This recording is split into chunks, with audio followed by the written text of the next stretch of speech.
Welcome to Auto Mundial, the weekly car news and review show, where this week we have the latest version of Bentley's performance SUV, the Bentayga S. Plus, the Ford Fiesta ST faces off against the Hyundai i20N, and we look at a new coupe SUV from Renault, the Arkana. We have some new plug-in hybrid 4x4s from Jeep and Land Rover, plus the new Mercedes-Maybach.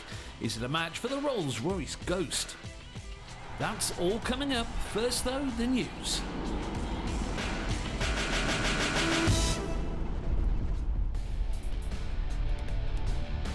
Nissan has revealed the results of a recent survey that found, on average, electric car drivers in Europe cover more miles per year than drivers of petrol and diesel cars.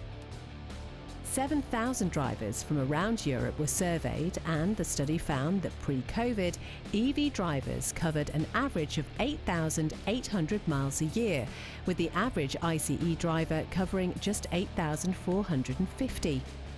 The difference isn't huge, but the same study also found that nearly half of all EV-skeptic ICE drivers were put off buying electric cars because of their range. The study also found that Italians do the most EV miles per year at an average of 9,300 miles, closely followed by the Dutch.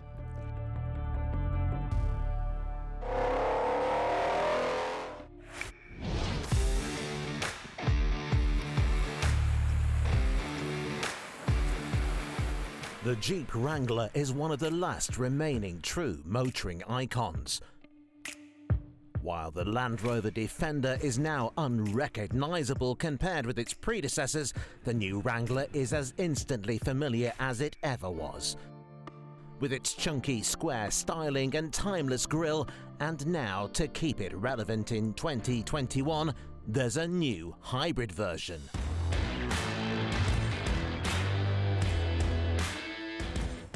A plug-in hybrid no less. Known as the Wrangler 4xe, this new electrified Jeep aims to make the Wrangler more appealing in markets where gas guzzlers are becoming prohibitively expensive to run. Under the big flat bonnet sits a 2-litre 4-cylinder petrol engine paired up to a 17 kilowatt-hour lithium-ion battery pack. The regular car's torque converter has been ditched in favour of a belt-driven starter generator and electric motor. The result is an impressive power output of 375 brake horsepower and a small but useful electric-only range of 25 miles, which should be handy for silently exploring the outdoors or just driving through town on your way to work. There are 3 driving modes on hand to maximise your range: hybrid, electric and e-save. The first 2 are self-explanatory, while the e-save mode reserves the electric power so you can choose to use it later if you know you'll be entering a town or you want to quietly hit the trails. Speaking of which, off-road fans will be pleased to learn that the 4xe has lost none of the regular Wrangler's 4x4 ability. With its excellent ground clearance, low approach angles and locking differentials, it's virtually unstoppable off-road. It doesn't have all the advanced off-road tech that you get on modern Land Rovers, but the Wrangler proves that you just don't need it if you've got a good chassis setup and plenty of grunt. But as with most boxy off-roaders, it's better suited to mud and gravel than smooth tarmac. It has big balloon tyres which are great for rock crawling, but not ideal on a twisty back road. The suspension too is set up more for getting down rutted trails than cornering at high speeds, but as far as we're concerned, that's all part of the charm. However, the Jeep isn't the only off-roader to get the plug-in hybrid treatment. Land Rover has also been busy building batteries, and now for the first time you can order a plug-in hybrid Defender. Called the P400e, the new electrified Landy seems like a good match for the Wrangler. Its 300 horsepower 2-litre engine is paired up to an electric motor to produce a combined 398 bhp. Its electric range is 27 miles and it has various driving modes to ensure you always get optimum economy. And of course, it's incredible off-road. It comes with terrain response modes that can automatically calculate the type of ground that you're driving on and calibrate the settings accordingly. There's also a wading program that closes the air vents and keeps the brakes lightly engaged to protect the discs and pads. The departure angles are excellent, while the maximum wading depth has been increased to a deeply impressive 900mm, almost double the old Defenders. Both the Wrangler and the Defender are more capable than they have ever been.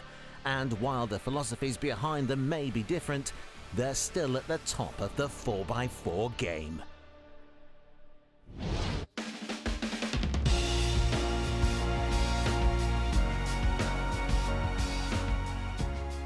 When it comes to pure opulence and class, British brands Bentley and Rolls-Royce have always been tough to beat.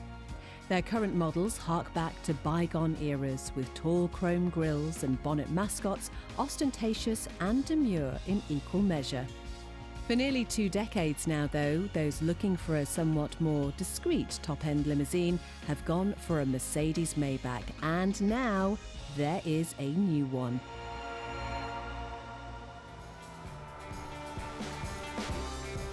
Based on the new Mercedes S-Class, a car that was already pretty well appointed, the new Maybach turns everything up to 11. The cabin is brimming with exquisite woods and leather, and the rear appears to have more space than most living rooms thanks to the extended wheelbase. Mercedes expects that most customers will prefer to travel in the back, letting their chauffeur do the hard work, and as such, the rear of the car gets just as much tech as the front. There's a pair of 11.6-inch touchscreens which let you browse the internet and watch TV, allowing you to really relax as you sink into the 2 reclining chairs that replace the regular S-Class's bench as you enjoy the various massage functions. But it's not just in the back where this dolled-up S-Class has been upgraded. The front gets all the same impressive tech as the regular car, but is all surrounded by even posher trim. On the outside, we'll let you make up your own minds about the paint scheme on this car, but it gets a familiar Maybach refresh with an imposing chrome grille, beautiful alloy wheels, and the distinctive Maybach logo on each of the rear pillars. The headlights, bumpers, and exhaust pipes have also been tweaked to mark this out as something a bit special to those in the know. Like the regular S-Class, the Maybach is capable of Level 3 autonomous driving using Mercedes Drive Pilot system. This allows the car to take over the throttle, braking, and steering on designated stretches of motorway. However, this doesn't mean your chauffeur can totally sit back and relax. The car constantly monitors the driver with onboard cameras, automatically pulling the car over if they're unresponsive or not paying enough attention to the road. Other tech includes a wonderfully advanced active noise compensation system, which works with the Burmeister sound system, picking up low-frequency background noise and producing a counterphase sound wave through the speakers. Under the bonnet will be the choice of either a V8 or a V12, both with hybrid assistance and both providing ample performance.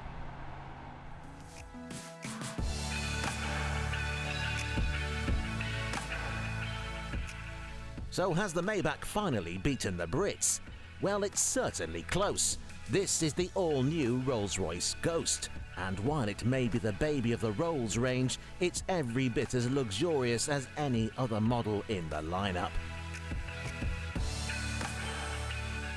At first glance, you may think that this is just a mild facelift of the old model, but look closer and you begin to notice the changes. This is a brand new car from the ground up, and it isn't as familiar as you might think. For a start, it's longer and wider than the old model, although the clever styling draws the eye into the tapered front and rear ends, so it isn't obvious. Panel joints have been eliminated wherever possible, and then there's the illuminated front grille. It's still big and shiny, but the spirit of ecstasy now sits on the bonnet, a first for Rolls-Royce. The cabin looks a bit more traditional than the Maybach's. but it's packed full of the latest tech. But everything has been designed to be easy to operate. Everything you can imagine has been automated, even the doors. The 6.75 twin-turbo engine is a modified version of the V12 found in the Cullinan. It's bigger than the motor found in the old car, and while power remains unchanged at 563 brake horsepower, peak torque has been increased by 10%.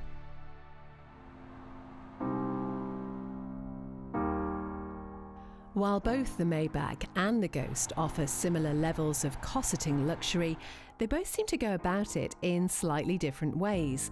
The Rolls-Royce is a bit showier, while the Maybach to most looks just like a big Merc with extra chrome. Both are exquisite, and both are worthy of their enormous price tags. Join us after the break as we bring you new releases from Renault, Hyundai and Bentley.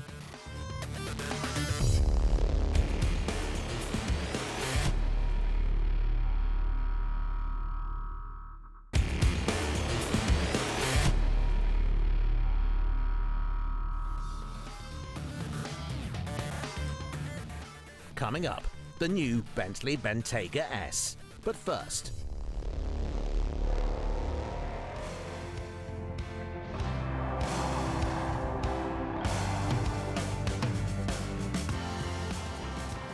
Coupe SUVs, whether you love them or loathe them, are becoming increasingly popular. Spearheaded by the premium German brands, they take regular SUVs and make them a bit less practical and a bit more stylish, with lower rooflines and often bigger price tags. Now though, it seems that the trend is trickling down the food chain with this, the all-new Renault Arkana. Far from a Mercedes GLE or BMW X6, the Arkana is an altogether more attainable option for those looking for a stylish alternative to the more mundane Renault Kadjar. Undercutting its closest German rivals, the Mercedes GLC and BMW X4, by around £20,000, it occupies its own corner of the market, with prices starting at just over 25 grand.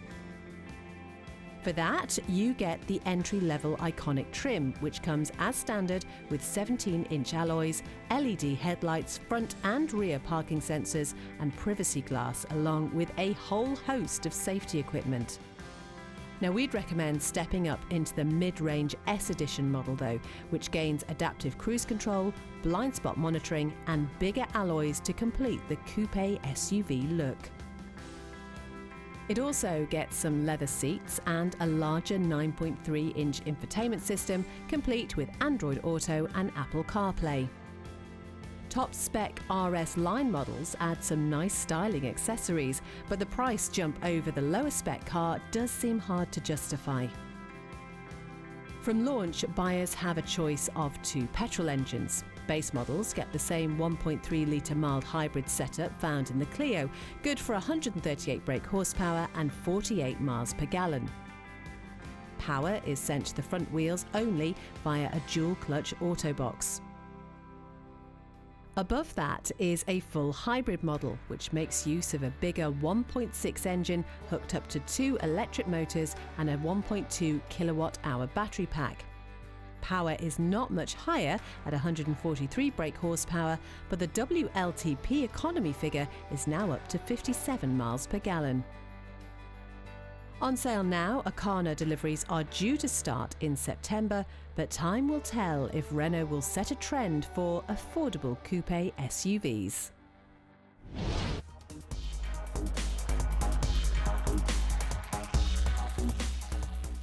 The Hyundai i30N is one of our favourite hot hatches on the market right now. It's quick, good value and it looks great. But ever since we first saw it back in 2016, we've been desperate to see the N division work its magic on Hyundai's smaller hatchback, the i20. And at last, here it is, debuting the same performance blue. It looks every bit the hot hatch with its cheeky spoiler, big exhaust pipe and lots of red bits helping it stand out from the regular car. The standard i20 impressed us earlier this year, and we especially like the way it looks, and now the i20N looks even better. As well as the usual hot hatch add-ons, it also gets a sporty body kit with bigger air intakes at the front and a chunky diffuser at the back. To top it all off, it gets some LED lights, 18-inch alloys, and those all-important red brake calipers. The cabin has also had a makeover with some new sport seats, aluminium pedals, and a lovely sport steering wheel with some very alluring drive mode buttons. Otherwise, the interior is largely the same as the standard cars, with a modern look but not a great deal in the way of luxury. It does get a nice big infotainment screen though, and a digital driver's display behind the 3-spoke steering wheel. But it's under the bonnet where things get really interesting. Aimed squarely at the remarkable Ford Fiesta ST, the i20N gets a new turbocharged 1.64 cylinder with 201 brake horsepower. And we're delighted to say that that big dollop of power is sent through a 6-speed manual gearbox, with Hyundai saying it has no plans to offer an auto.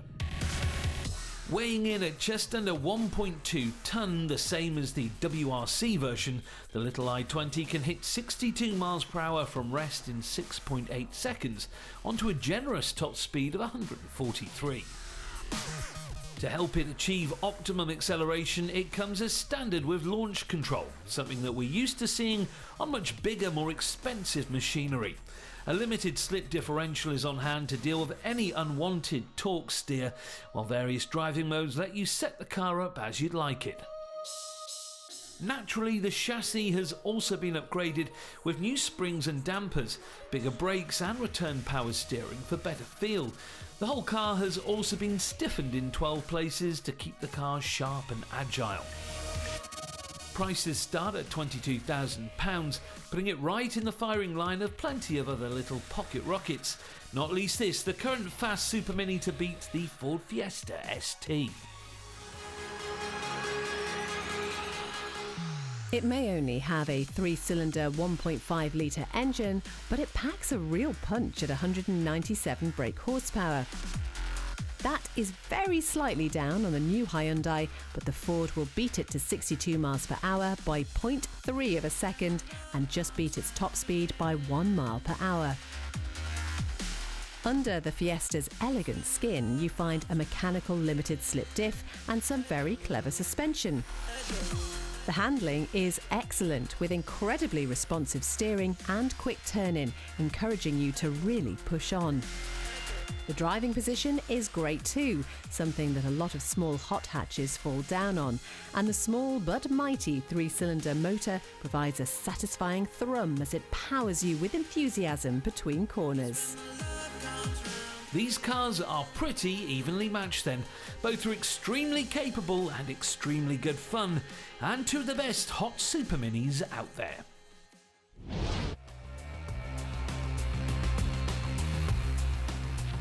Since its launch back in 2016, the Bentley Bentayga has always been rather a divisive luxury SUV. Sitting somewhere in between the Range Rover and the Rolls-Royce Cullinan, it's won favour among those who appreciate bold, modern styling mixed with classic British luxury.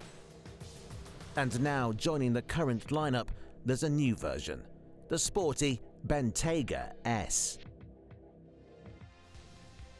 Based on the existing V8-powered car rather than the full fat W12, the S is aimed at Bentayga customers who enjoy driving their 2-ton SUVs in a somewhat more spirited manner than most.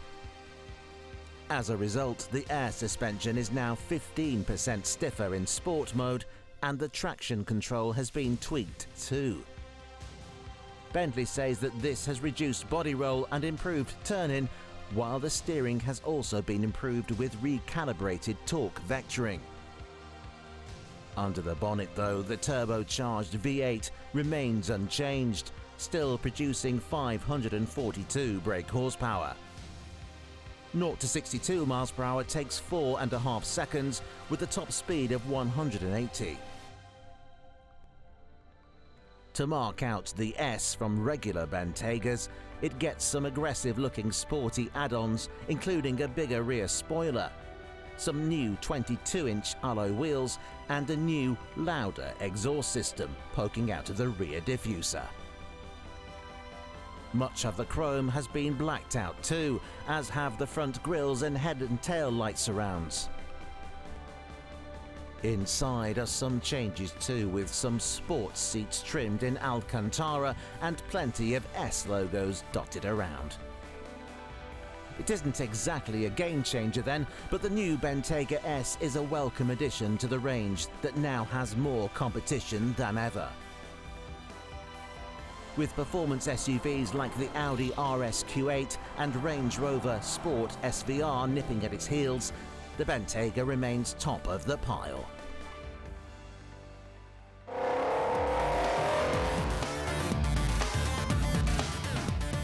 Join us again next week on Auto Mundial as we look at an all-new pickup truck from Ford, the Maverick.